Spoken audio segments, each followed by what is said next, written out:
Good to see you. Yeah, same way, same way. And I mean, that's how it usually is right now because welcome to Love Ultra Radio. I am the host, I am the DJ, I am Ja Prince, and that's Ale Sharpton. So welcome to Love Ultra, brother. How you been? Couldn't be better, brother. Thank you for having me on your show, man. This means a lot. I like it. I like it. Now you have been in the vicinity of entertainment, music, and beer. How did you get involved in the world of beer? My family is a lineage of chefs. So taste is always a big thing to me, and beer is just amazing to me for long, long times, decades by this point, how beer can emulate any flavor and pair with any food.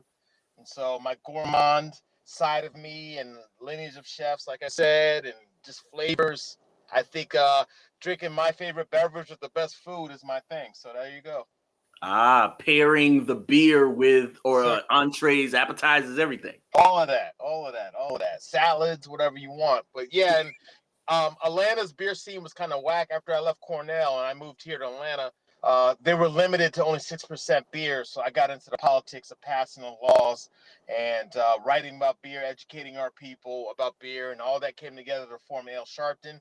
Got into politics, and we passed the law in 2004, and it heightened it to 14%. And just like I thought, it would open the floodgates for real good ass beer. Not that beer can't be good under 6%, but why not have some variety?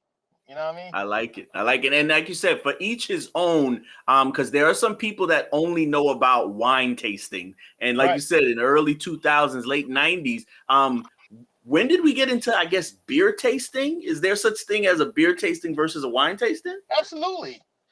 We've been tasting beer for a long time. It's just a matter of being educated about what the flavors bring. So, everybody's talking about wine, but beer is before wine. And beer right now and wine, they don't have to be Bloods and Crips and whether, although we're not game banging anymore, which is great. But also just the fact that we're two different entities and wine can't own that white tablecloth atmosphere anymore. Beer is here to stay. We got this. So this is what's happening now. And a lot of beer dinners, a lot of beer pairings, and absolutely, that is a thing. I like it. It is a thing. A lot of beer events. A lot of new breweries. So let's be clear. Maybe it was a boys club back in the days, or maybe it was a lot of money. So what do you think was the transition specifically here in Georgia, the city of Atlanta, that all of a sudden these beer breweries started popping up?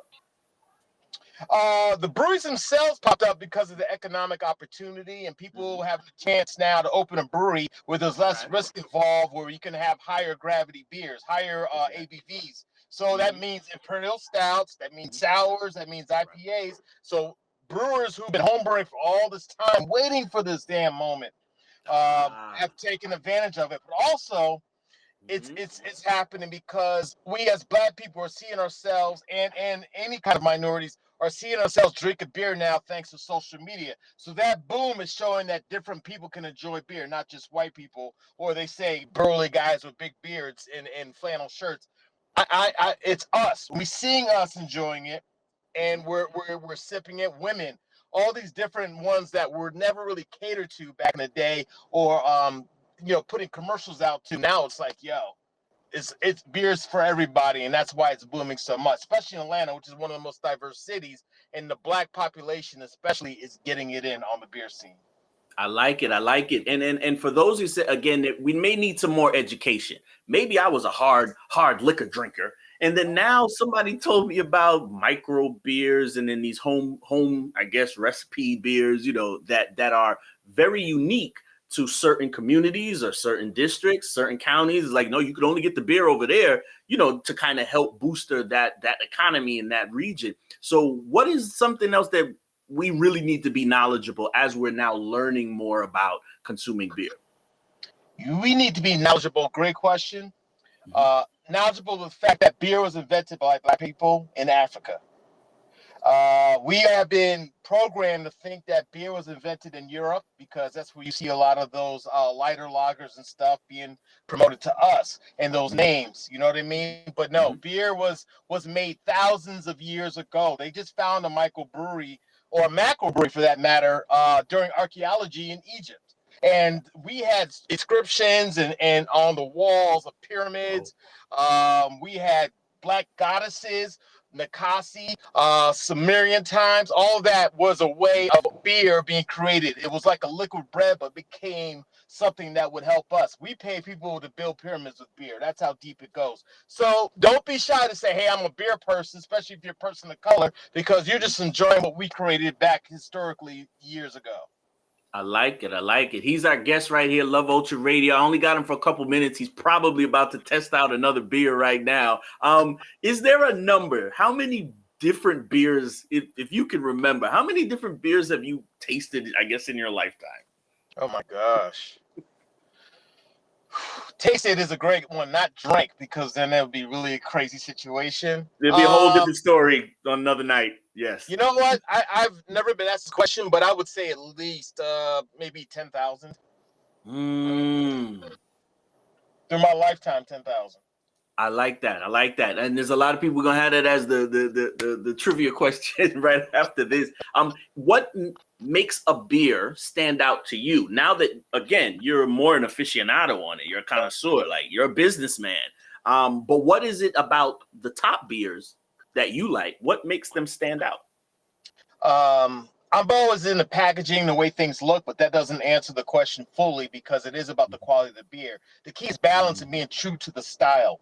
It doesn't mean you could just throw hops in and make an IPA and call it an IPA. It's more the balance of the sweet along with the different hop characters that you're using. For stouts, it's about, okay, it's going to be super syrupy and dark and sweet, or is it going to be a different, you got to be true to the style. And within the styles of beer, there's IPAs, there's stouts, there's all these lagers, there's all these different styles. So underneath that, the breakdowns to being true to you. Are you a smoky stout? Are you having a breakfast stout? Are you having a sweet stout? Are you having, like, it's all different tiers. So it's a matter of landing that style perfectly, but the balance is the key to a great beer. And I'm only drinking beers. My thing now is up to about 7.5%, that little bit of range, about 4.5 to there. I think when you get more mature with sipping, you're not looking for just the most alcohol and bite to the beer. It's more about actually what the beer will bring as a great sipping experience. I like that. A great sipping experience. And like you said, there is a level where certain people don't drink responsibly and they're chugging beers. And I don't know if that was always glorified as though the beer was great. That's why you're drinking a lot of it. So right. Where is that thin line where, you know what, I could just have one glass of beer and I'm good? Or do you need the 6-pack? Where is that line for you specifically? It's a maturation process, and it's you actually enjoying it. A lot of beer that was sold to us, especially minorities, were packed with alcohol so that we get that quick high, and the beer's cheap, and it's cheap because of the cheap adjuncts that they're using with it. With me, I'm sipping a beer, and I'm happy to have 2 in a session, and then moving on and doing my thing. So it's really about just really enjoying it, having the proper glassware to really, you sip it less. If you drink out of a can and it's a big tall can and whatever, and you're just doing it to chug it, that's not the attitude to go with beer, because there's a lot more to the process, and you will get nice if you give beer a chance. I like it. Ale Sharpton's here with us now. I don't want you to call no names, but what was wrong with the worst beer you've ever tasted? What was just wrong? Like, it was just It was an IPA when I was really starting to really love that style, India Pale Ales. Learning how aging makes a difference because of hops. And hops really they shine their brightest if it's a hop forward beer, where you get a lot of the bitterness, the citrusness, the citricity of the beer, also the smell, the aroma, and all that ways to enjoy an IPA. And years ago, when I had an age, like when I was sitting out and was warm and it was way like it wasn't supposed to be drank in that time frame, it was terrible. So yeah, when I now a master of that style and love IPAs, I know what a horrible IPA is. No matter what, from aroma alone, it would be like that situation. But there's a lot of bad beers with a lot of great ones too. That's all we need to know. His name is Ale Sharpton. Got him for a couple more minutes. Let us know what you're working on, because again, I see you promoting something, or then you're just out there having a good time. So what is it? Like you said, you were into the business and policy and getting certain things, procedures in place. What are you working on right now? Putting people together with the connections I have created. My love is getting people connected where they could work with somebody. Be like, oh, you need that? Like even my boys, some people need a job. I'm like, yo, I got people who are hiring in industry. If that's what you want to go to, they're tired of the corporate America. They want to go into something more lifestyle, which I'm doing. I'm reviewing cars. I'm creating, designing beer cans for people on the low. Not even telling them about that. I have clothing coming out. I have my own beer, Piano Keys, which I really have to plug because it's helping our people here in Atlanta with some of the funds that are created from it, but also about to go national. But it's a chocolate vanilla imperial stout. And I was talking Hold about up, things hold that up, are hold live. up. Say that one more time. It's Chocolate. it's a chocolate imperial. Here's the shirt right here too. I got the shirts popping. But it's a chocolate vanilla imperial stout called Piano Keys. And how do I do this? Yeah. And that's a hoodie. And that's gone crazy too. But it's really something I did with New Belgium to raise awareness and show that Black people can have their name on a can. My name is actually on a can, Ale Sharpton. And it's also just to help our people. We helped out the West Atlanta Watershed Alliance. We've helped out Hey Atlanta, which helps kids learn how to be entrepreneurs. Ale's all about the kids. So we're doing a lot of that. But we're also just like this, man, bringing attention to each other. If there's anything you need, hit me up and vice versa. We all got to show we can learn and work together. There's no crab in a bucket ideology here. I love it. I love it. There you go. Always positive, even when I see you in passing, you know what I'm saying, or when you're doing your thing. And I want to give you a full salute for that. Again, just always being consistent. Give me one straight sentence with where they can find it and what's coming out. My bad. On Instagram, it's Real Ale Sharpton, RealAle Sharpton.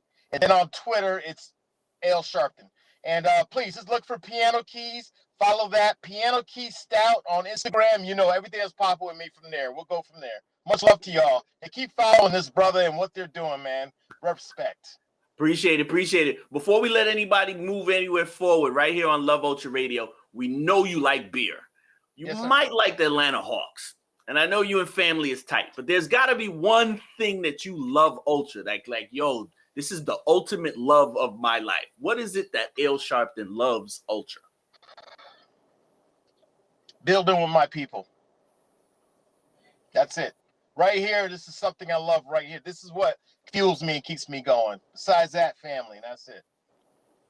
That's what it is. Never a wrong answer. Ale Sharpton, go ahead and drink some more beer. We're going to catch you on the next version here on Love Ultra Radio. God bless.